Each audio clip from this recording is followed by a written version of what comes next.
Okay, good morning, everyone. Welcome to this CND online meeting, and thank you very much for joining us this morning. My name is Kirsten Oswald. I am the Member of Parliament for East Renfrewshire, and I'm delighted to have been asked to be your co-chair today. I look forward to doing that alongside Baroness Jones, who will be chairing the later part of the meeting. I know that we've had a large number of registrations for the meeting, which is excellent news, and I hope that you all find this to be a useful and informative event. I'm also hugely grateful to all of the excellent speakers who've been lined up for you today and to CND for organising for that to happen. So I'm delighted to welcome as guest speakers from Cuba, Ambassador Barbara Alvarez, former Ambassador Alistair Kmenet from Austria, Acting High Commissioner Matilda Osai Aguiman from Ghana, and the General Secretary of CND, Kate Hudson. Once we've heard from these speakers, there's the opportunity for you to ask questions. Please pop questions into the chat box as we go along, if that is helpful. And then we'll close with some remarks from my co-host, Baroness Jones.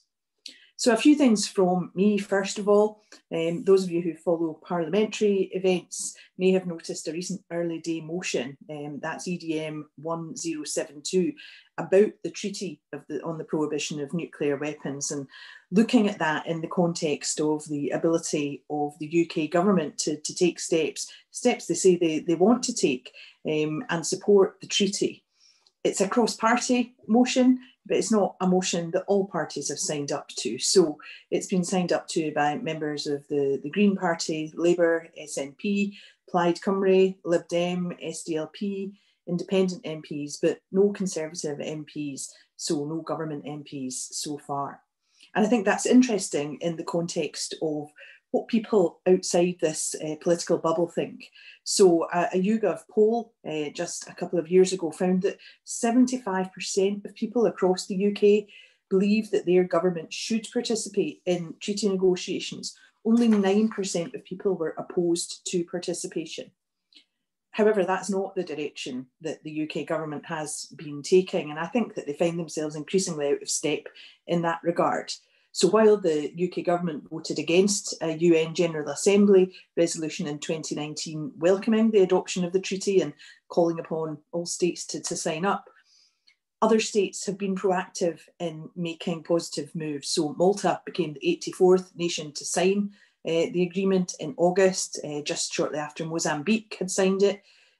These new signatures followed ratifications earlier this month from Ireland, Nigeria, Niue, St Kitts, Nevis. So this is progress indeed.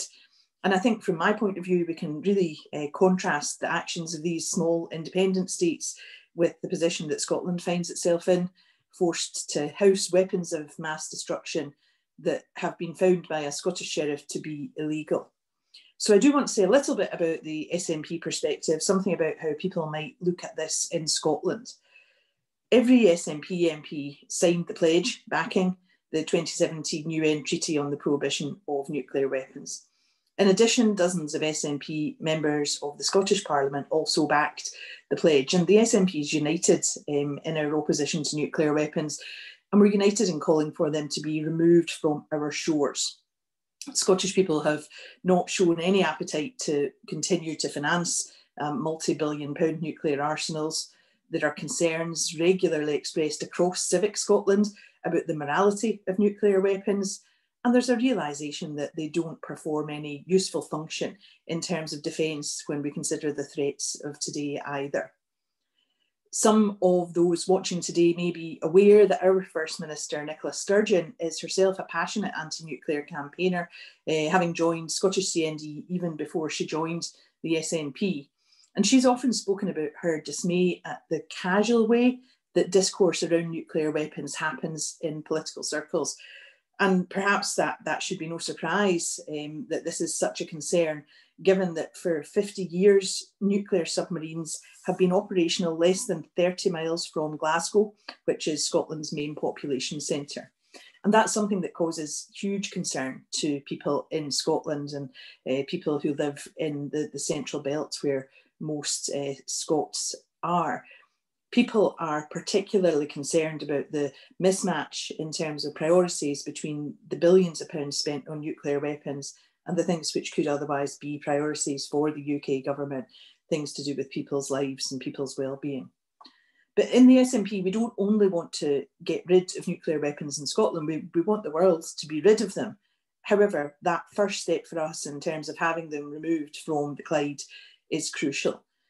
And the UK has got an opportunity here to show real leadership, and we would call upon them and do call upon them at every opportunity to do that, to consider what better means there are of spending the obscene amounts of money which are spent on nuclear weapons.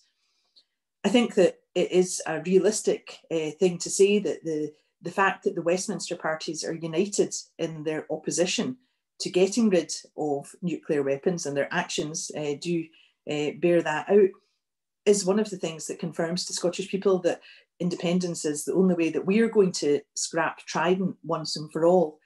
And of course, that would make us the same as the overwhelming majority of countries all over the world, normal, independent countries who don't have nuclear weapons. So I would conclude simply by saying that we don't need nuclear weapons. We should never, ever contemplate using nuclear weapons. And we need to continue to work towards that. And I really look forward to hearing from our speakers today more about their take on this and more about our journey to achieving that across the world. So thank you to everyone for participating, as I said. And I would like to hand over to Barbara Alvarez. So thank you very much to Her Excellency, the Cuban Ambassador, for joining us. And I look forward to hearing what you have to say. Thank you, Kirsten. Distinguished members of the Campaign for Nuclear Disarmament and distinguished guests. I'm deeply grateful to the organizers for the opportunity to take part in this event to address on one of the most relevant issues in international politics. Cuba attaches a great deal of importance to multilateralism as a basic principle of negotiations on matters of disarmament and international security. We believe that the adoption of the Treaty on the Prohibition on Nuclear Weapons at the United Nations on July 7, 2017 is a milestone in the history of the organization in favor of general and complete disarmament.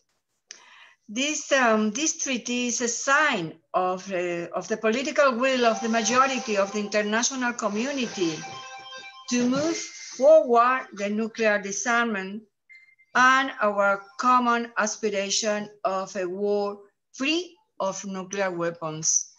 The TPNW establishes a new rule of international law for the categorical prohibition of nuclear weapons in all circumstances.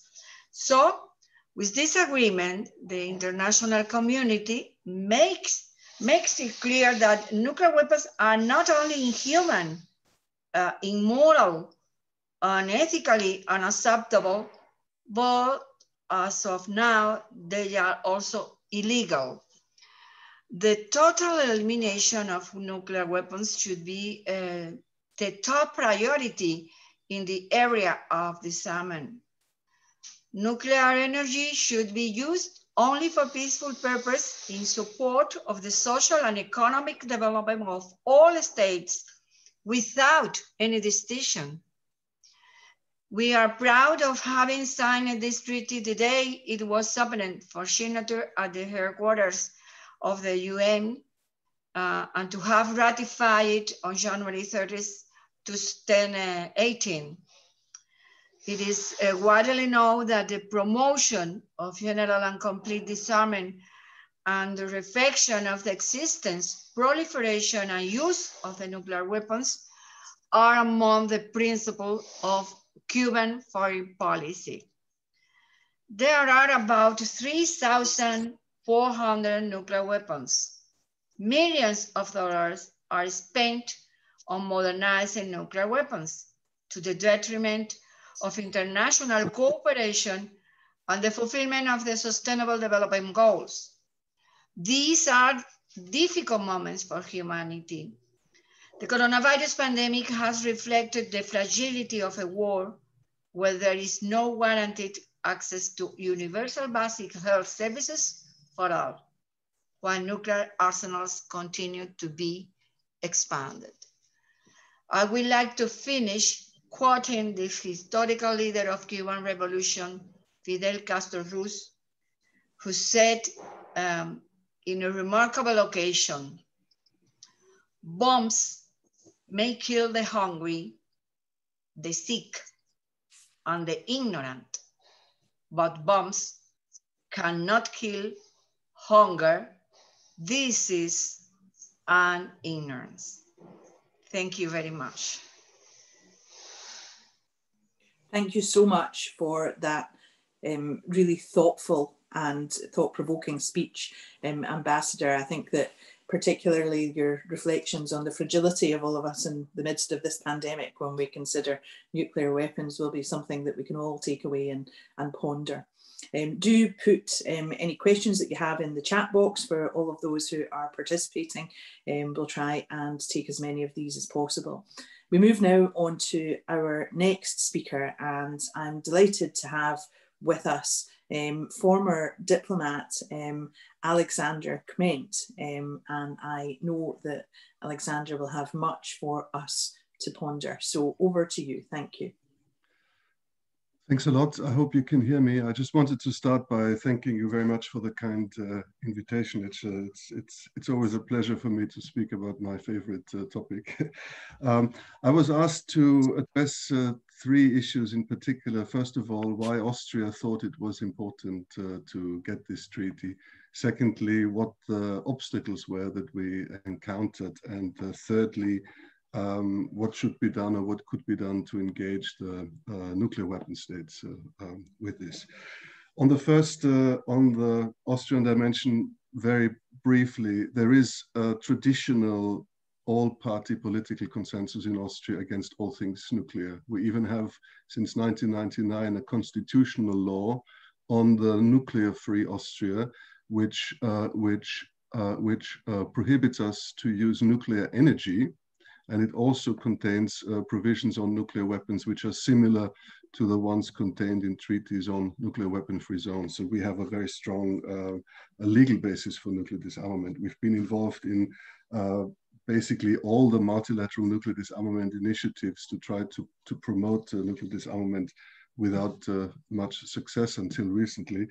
And one of the approaches that we have taken is to look very much at the impact of weapons. So we worked on landmines and other inhumane issues and other inhumane weapon systems to look at what these weapons do to the human security of peoples rather than the military utility that these weapons have, and then to draw political conclusions from them. And of course, there is no more indiscriminate weapon than a nuclear weapon.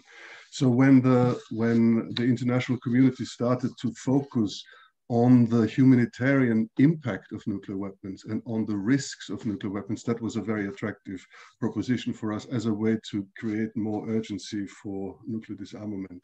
And this led us then in 2014 to formulate the Austrian Pledge at the end of a conference dedicated on the humanitarian impact of nuclear weapons. And this pledge was to fill the legal gap for the prohibition of nuclear weapons because of their unacceptable humanitarian consequences and associated risks. And well over 130 countries supported this pledge, which was then the precursor of the TPNW of the treaty in 2017. And the rationale is clear that nuclear disarmament is actually not possible conceptually as long as people think that these weapons are essential. So you have to look at the weapon itself, and you have to try to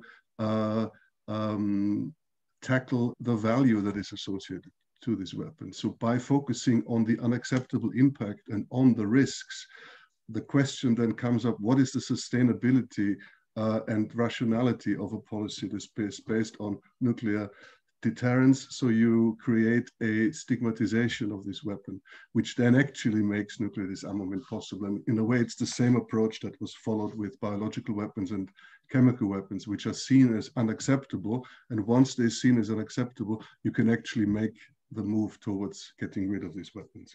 And the obstacles we faced were, of course, tremendous ones, because essentially it's a challenge to the nuclear order, to the well-established nuclear order, to the very privileged situation that is enshrined in the Nuclear Non-Proliferation Treaty, where the possession of weapons by some is seen as essential, and the possession of these weapons by everybody else is seen as a threat of international peace and security. So the logic was to look at the weapon itself and that nobody should have it.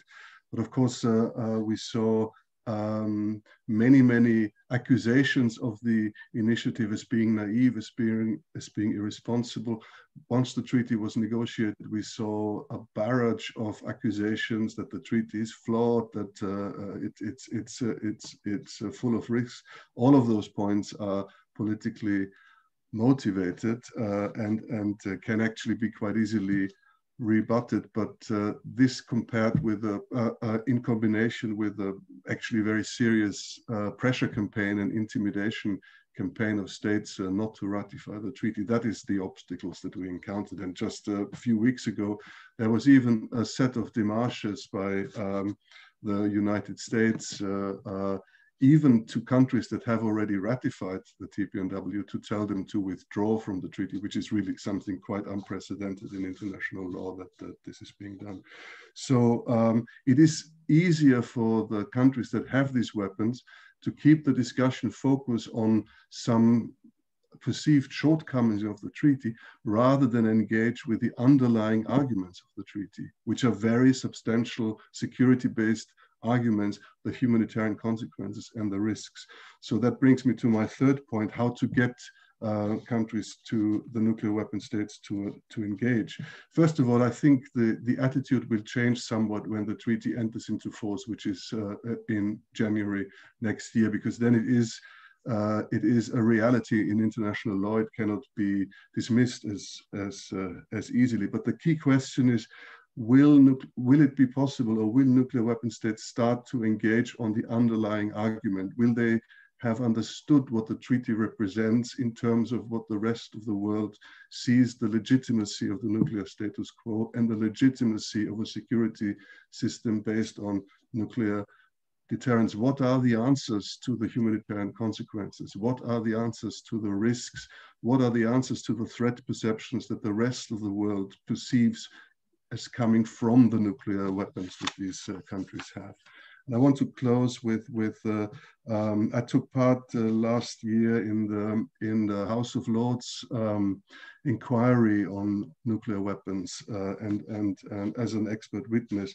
And the report of that inquiry endorsed the UK's policy against the treaty, but it made a couple of recommendations which I think are an important opening. It says that the dissatisfaction with the status quo should be taken seriously. The report recommends that the government should adopt a less aggressive tone against the treaty and seek opportunities to work with its supporters towards the implementation of Article 6 of the NPT, which is the disarmament promise. And it recommends more openness from the UK as a responsible nuclear weapon states on the humanitarian impact of nuclear weapons and the willingness to develop strategies to manage the consequences of nuclear weapons. So I think this is an opening to engage on the underlying arguments of the TPNW, which I think is very important, because I'm personally convinced that by continuing focusing on the consequences and risks, this actually provides a sort of pathway, a bridge away from this very precarious nuclear deterrence thinking. So that's the important discussion that I think needs to happen. It will not happen without it being demanded by a broad societal discourse. I'm also sure of that. So that's why the role of civil society is so important. Nuclear weapon states don't want to have this discussion. It's got to be asked from them. And the TPNW, I think, now provides a very important, it provides the arguments, and it also provides an important framework to have this discussion. Thank you very much. Thank you so much. That was very thought-provoking, as I knew that it was going to be. And I think that the focus on humanitarian issues and risk is really helpful. And these are definitely angles that we would really benefit from the UK government examining things from. So I think that's a great deal of food for thought. I'm going to move on now by passing over to my co-chair, Baroness Jones, who I believe has joined the call, and Baroness Jones will introduce the next speakers.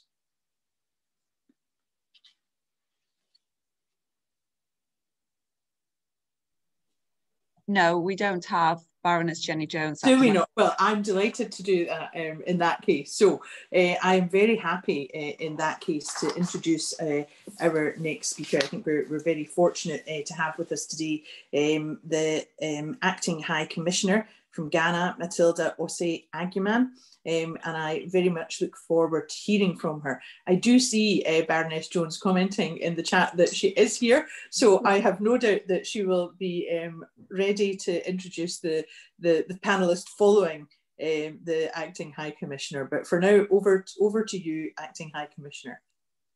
Thank you very much. I'm delighted to be here today, and I'd like to thank the CND, Campaign for Nuclear Disarmament, for extending this invitation to us. I'd like to start off by saying that Ghana is not, has not ratified the TPNW. We've just signed it. We are signatories to the treaty, but we are proud to say that we were among the first 20 countries that signed the treaty when it opened for signatories in 2017. We did that knowing, as Ghana has expressed on various platforms, knowing that the detonation of a single nuclear weapon will create unbearable humanitarian and environmental consequences. And so, just like Cuba said, we believe in multilateral channels to address these issues. So we joined other states at the UN and used multilateralism as an effective tool to make this treaty come into being. Now, fortunately, the adoption of the treaty has provided a renewed focus on the humanitarian consequences of nuclear weapons and presented a political response and prudent legal pathway towards eliminating these horrific weapons, including their possession, development, testing, deployment, and use or threat of use in any manner or form. So it is gratifying to note that the treaty has reached the 50 ratifications, probably even more now, required for its entry into force. And this indeed is a historic moment for nuclear abolition. Now, Ghana's journey towards signing the treaty, Ghana has always believed in the Pacific settlement of disputes. And as I said earlier, the use of multilateralism. So, and we are of the view that a safe and secure world is one without nuclear weapons, a world where weapons of mass destruction have no place in security doctrines, and where the common good of people and planet remains and are pursued within the rules-based international order. And so we should not only aspire to such a world, but also demonstrate the necessary political will and steps towards its realization and duly comply with various instruments and agreed norms under the Global Disarmament Agenda. So for Ghana, these are not just platitudes, as demonstrated on so many fronts at the very beginning of the nuclear weapons discussions.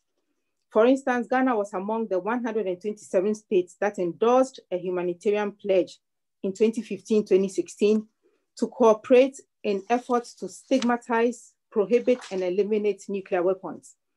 The pledge was instrumental in building momentum and support for convening the negotiations. So in 2016, Ghana voted in favor of the UN General Assembly resolution that established the formal mandate for states to commence the negotiation in 2017 and on a legally binding instrument to prohibit nuclear weapons, leading towards their total elimination. So all these initial efforts culminated in what led to the adoption of the TPNW. And it is with pride that Ghana is pleased to have actively participated in the negotiation process that led to the adoption of the TPNW by 122 member states on 7 July.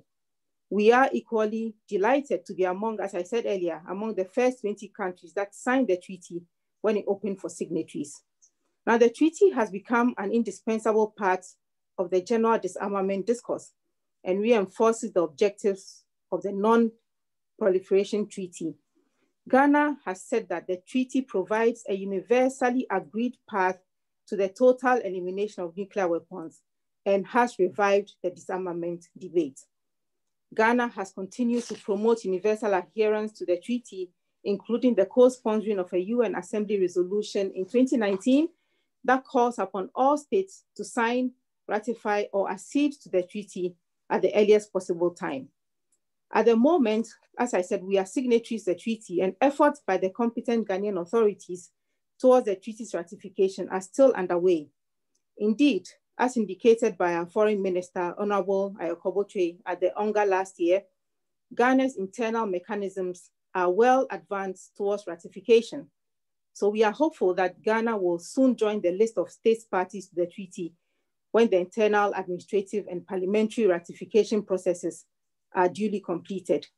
But we are encouraged by the 80, probably or more signatories that the treaty has recorded so far, and remain hopeful that as more states join, nuclear weapon possessing countries will be morally, ethically, and legally compelled to possibly sign on to the treaty. I must say that Ghana is mindful that the entry into force of this treaty will not automatically lead to the elimination of a single nuclear weapon by the possessing states. However, we would create an ethical and moral imperative for the nuclear weapon states to abandon their nuclear posturing and security deterrence, as well as change their policies and politics towards nuclear disarmament. In the end, our call for the TPNW to work borders on humanity, morality, and legality, and we need to balance the moral argument with the argument that calls on us to look beyond self-interest to consider impartiality and the interests of all persons affected in our actions. Thank you all very much. Thank you so much for that. That was really an inspiring speech and gives us a lot to think about and much to aspire to, because of the way that you talked about looking at the world as a whole and not just thinking about things through your own lens. So thank you again for that. I would now like to call upon Baroness Jones to introduce our next speaker. Over to you, Baroness Jones. Kirsten, thank you very much indeed. I'm really sorry that technological issues kept me, but thank you very much for doing my work for me. That's very kind. So it's my job now to introduce a person who's actually one of my favourite people. And I know that's, I don't say that very often. And it's not just that I like her because she's funny and she's, you know, good company, but she's actually so tenacious, and tenacity is one of those traits that I admire hugely. And so I now would like to hand over to Kate Hudson, whom you all know, and I'm sure doesn't need any introduction at all, really. So, and as I never tire of telling people, my first march ever, and I've been on quite a lot since, was with CND back in 1968. And it's absolutely infuriating that 50 years later, we're still struggling. But here we are, and over to Kate Hudson. Thanks very much indeed, Jenny, for your very kind words. I'd like to start off by expressing real appreciation to those states who have led the way with the TPNW. Over and over again, we hear the British government talking about global leadership and how it does this and so on. But the states that have brought the TPNW almost into force, they have shown real global leadership. They know what it really is. So a huge tribute to them. And it, of course, it really highlights the international divide, which is clearer now than ever, that the overwhelming majority of states and peoples want global abolition. And there's this tiny group that retains and advances nuclear weapons. And I think that the TPNW is incredibly timely because the situation with nuclear weapons has really deteriorated over the last decade. And I was just thinking earlier about how in 2007, when our government first brought Trident replacement, the question of that, to a vote in Parliament, there were actually significant changes taking place in attitudes towards nuclear weapons, which our government seemed to be out of step with. Some of you may remember in, I think it was January 2007, there was a fantastic article in the Washington Post written by Henry Kissinger and George Shultz, you know, real cold warriors from the US establishment. And they said, I'll just briefly quote, they said, nuclear weapons today present tremendous dangers, but also an historic opportunity. US leadership will be required to take the world to the next stage, to a solid consensus for reversing reliance on nuclear weapons globally and ultimately ending them as a threat to the world. Now, senior US statespersons saying that, I mean, now that seems almost impossible to imagine, but they did, and they said that nuclear weapons were just too dangerous to exist and there should be steps taken to deal with them. And that generated a lot of support and a similar approach from many senior political figures. We saw it here, people may remember, with Margaret Beckett and eventually with Des Brown, two senior Labour Party people. And they joined that kind of consensus that nuclear weapons needed to be eradicated. But we've seen over the last decade how things have changed.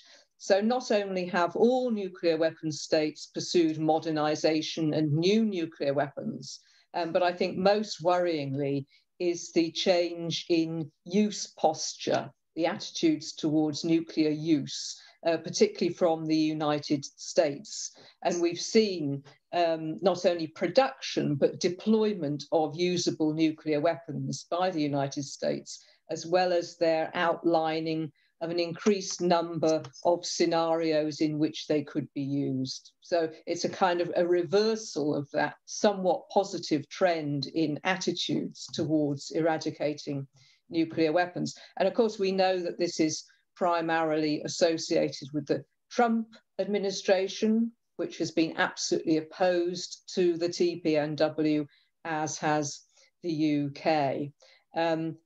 I think some nuclear weapon states were actually more interested in the process in the earlier phases of the treaty development. They weren't all hostile in the initial stages, but none are currently in support. And as Alexander mentioned earlier, those attempts to bully states not to support the treaty have been shocking, and they've been against all concepts of national sovereignty and democracy. So this is a very serious situation.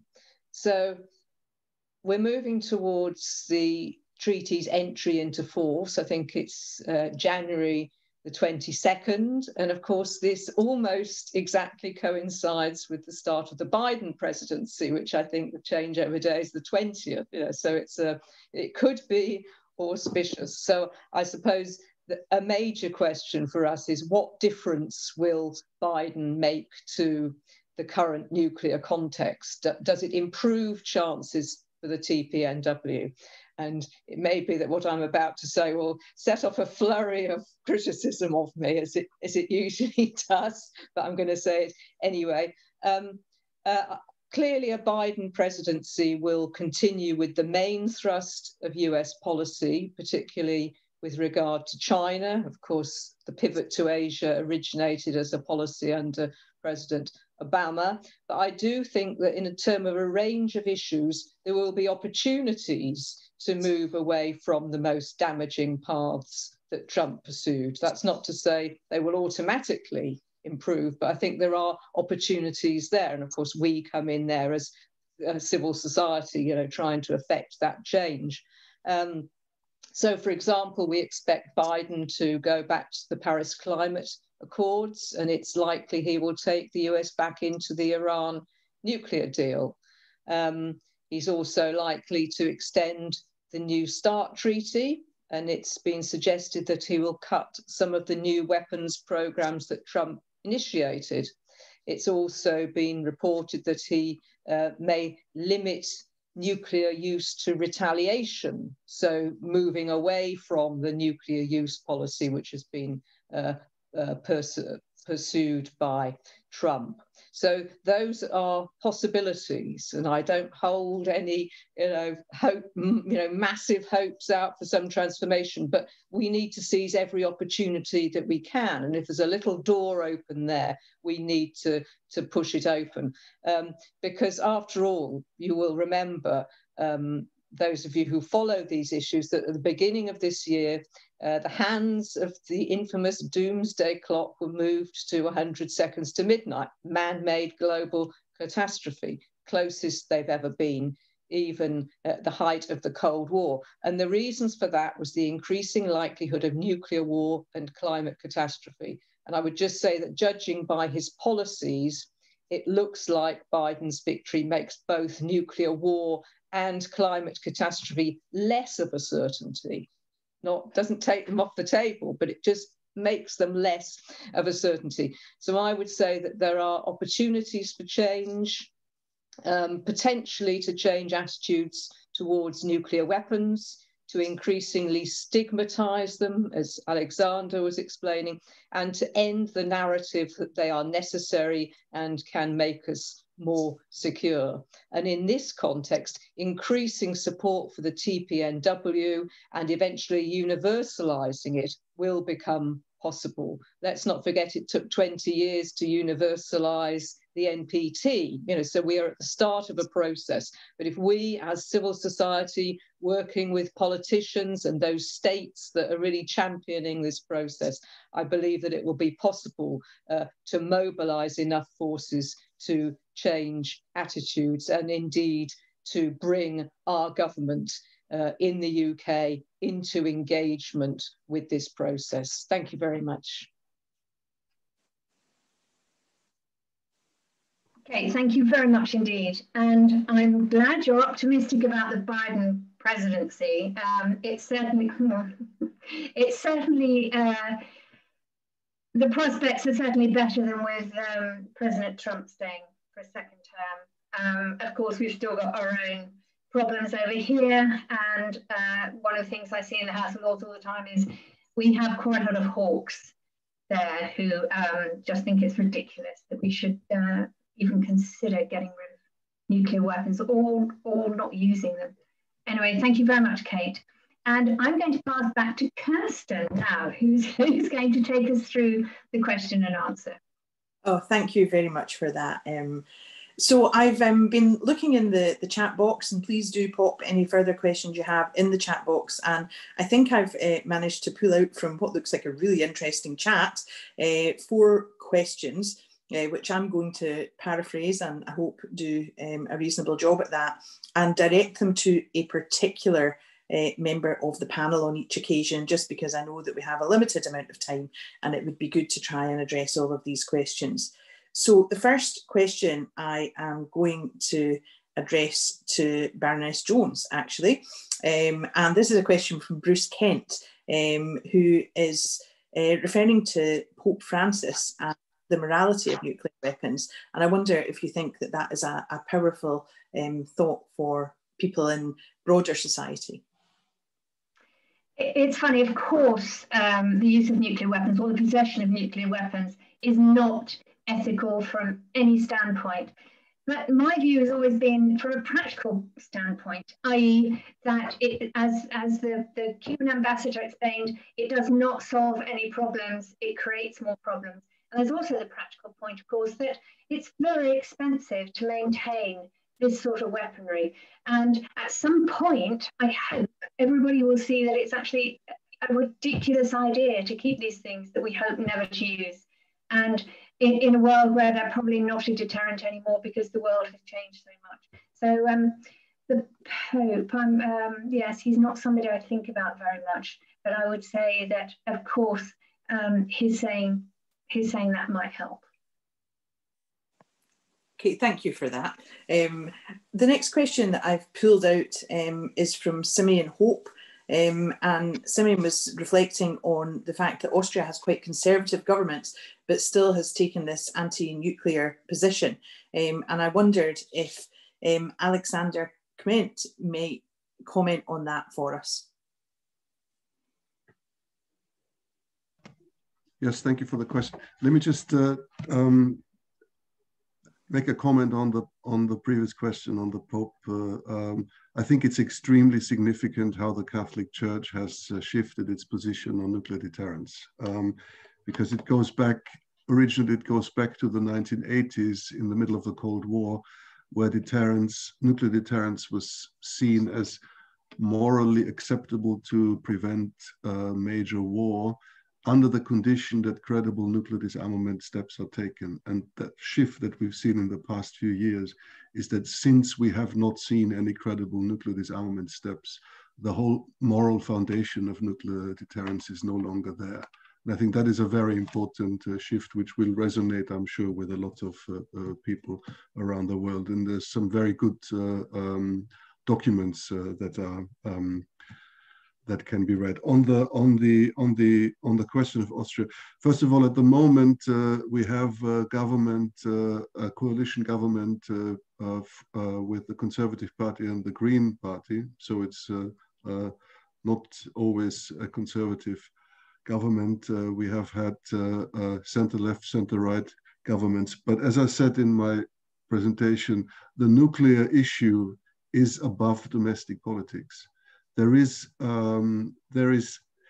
always an all-party consensus on everything related, on all the initiatives to further nuclear disarmament. All parties are in favor of it, which of course made it a lot easier for us to pursue these initiatives, because we knew that not only in the political spectrum, but also in the whole population, there's a very strong support for it.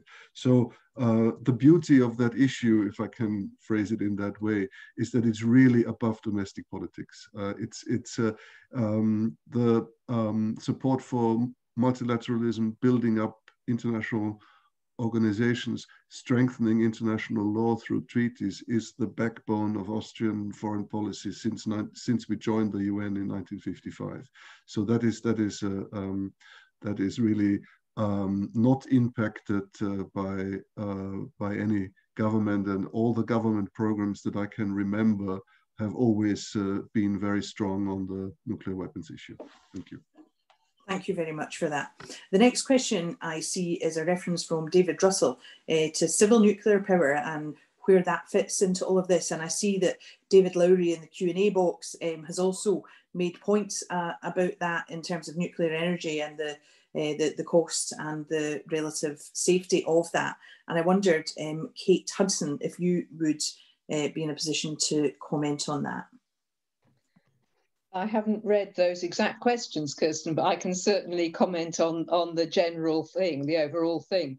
From CND, our position, primarily an organisation against nuclear weapons, but we also have policy that is absolutely opposed to nuclear power for a wide range of reasons. I mean, people will know that it's dangerous, it's dirty, it's expensive, renewables are here and remove any perceived necessity for nuclear power as part of our energy mix. But of course, from the CND point of view, we're also particularly concerned about the interrelationship between the technologies, the shared root technologies of civil nuclear power and nuclear weapons, and the close relationship between the two. People may know that initially Britain's civil nuclear power programme was developed in order to provide the wherewithal for our nuclear weapons programme.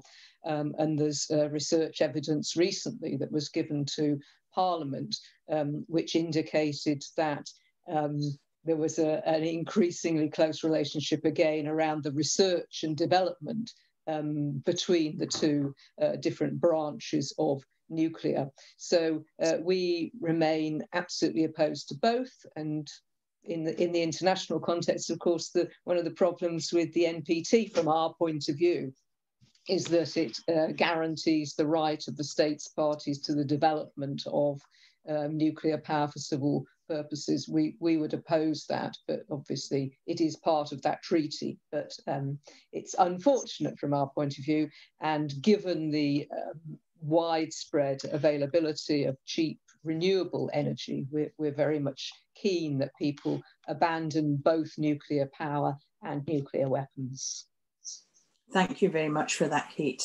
I see a couple of questions which I'm going to briefly answer and then move on to a couple of others. I know we are time limited, so I'm trying to get through as many people as possible. So Rod McCrory has asked about the economic issues in relation to Scotland if we were to lose our, what he describes as nuclear industry.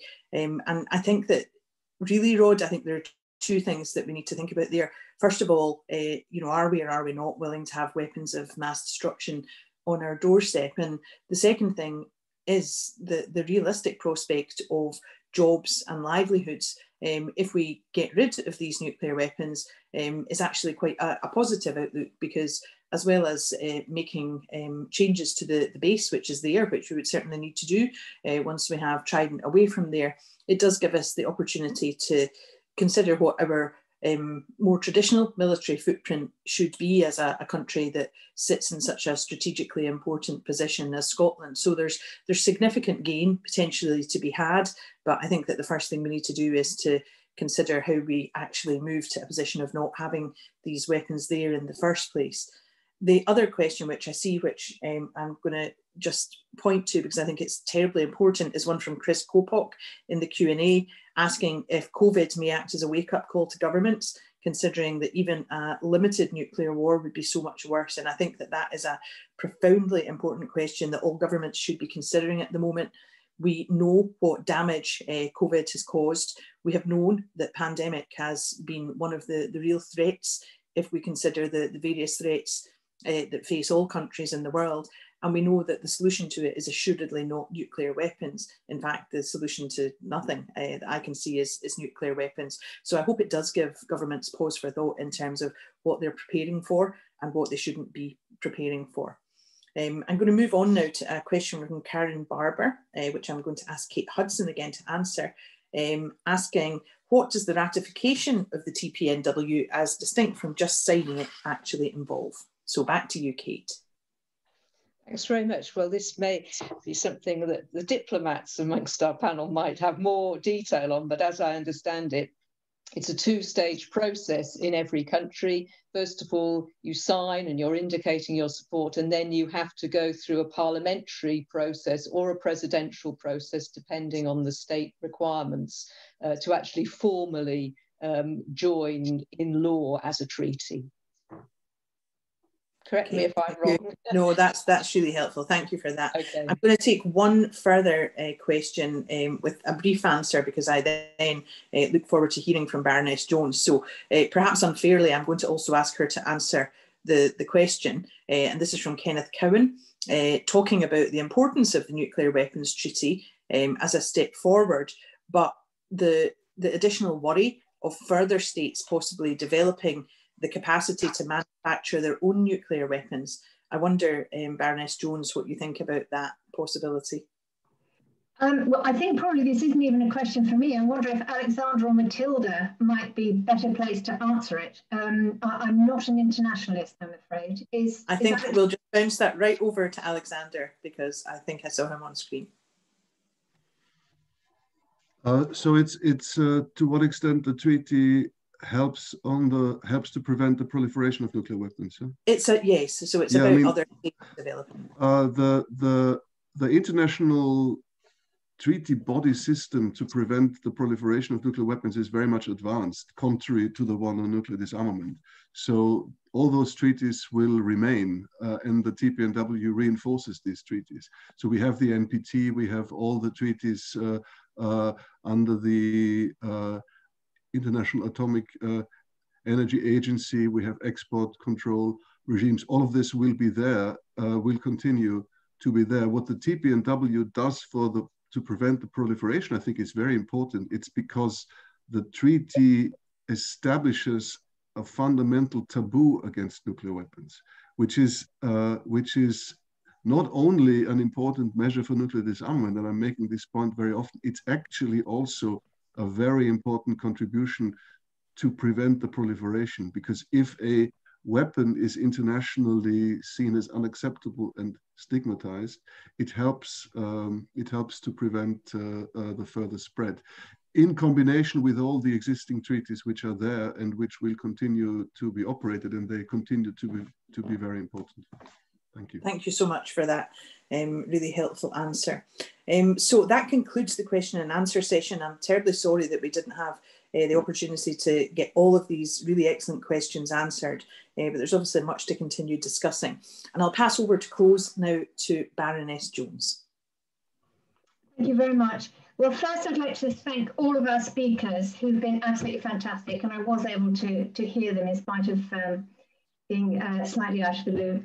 And it seems to me obvious that the time has come for us to be serious in the time when we have so much, as Kate was saying, there is the link between climate change and the disastrous course that we're on, and also the fact that nuclear war is such a risk, and why we even hold these weapons as something that actually gives us security. In fact, they make us less secure. And of course, as climate change marches on and more countries come under huge pressure, whether it's some drought or floods or storms, there will be more and more people moving around the world, needing places to live, to create lives, to grow their food, to send their children to school. This will create pressure on countries globally. And so for us to make the world a less safe place in any other arena just seems a complete folly to me. Next year, of course, we have COP26 here in Britain. And somebody also said that it has to be a broad base for us to take these ideas forward. And linking with green groups, I think, is an excellent idea, that if we can push the CND message along with the climate change message, then there is some chance perhaps of moving public opinion, just as Extinction Rebellion has changed the attitude of virtually everybody in government, on the streets, to think about climate change as a real problem. So CND could perhaps, by linking into that sort of ethos, perhaps make a difference for us all. Now, I'm sitting here completely without a clock, so could somebody nod if it's time for us to finish? I hope everybody listening and watching has had the most incredible time, because it's these are arguments that we can take forward and we can take out and actually contribute to the debate, to the wider debate. And so once again, thank you very much indeed to all the speakers. And I hope very much that we won't be not just 50 more years fighting this particular fight, but perhaps, well, let's look on the bright side, perhaps 50 months. Let's hope that's all it takes. Thank you very much indeed, everybody watching and all our contributors. Thank you. Thank you. Thanks, everybody. Thank you.